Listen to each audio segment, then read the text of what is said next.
We look at next week.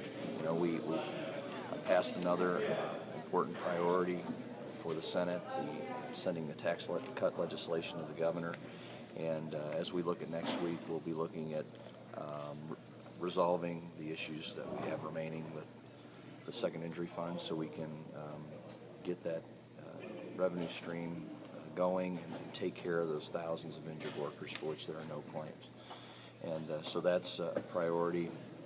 There continue to be discussions with members of the House about economic development and tax credit reform.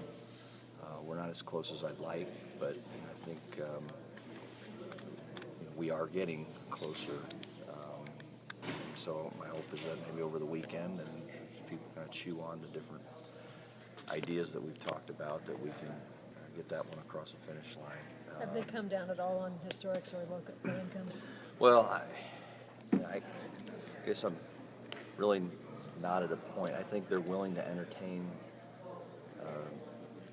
reducing the caps on the low-income housing and historic preservation programs, which are two that are important for us, and we're willing to come up off of the numbers that we've been talking about.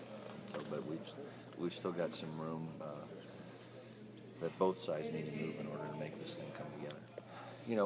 We've been able to get a number of things to the governor, and it's all that takes pressure off of next week.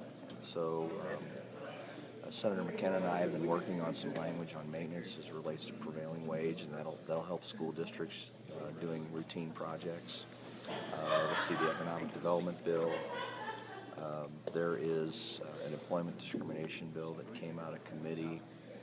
We may try to give that some floor time, and then we're just kind of beginning those secondary issues that are important to members or more important to a specific region. I'm going to check to see if we have the Joplin legislation to the governor's desk, and really just haven't had a time to sit down and map out what next week looks like.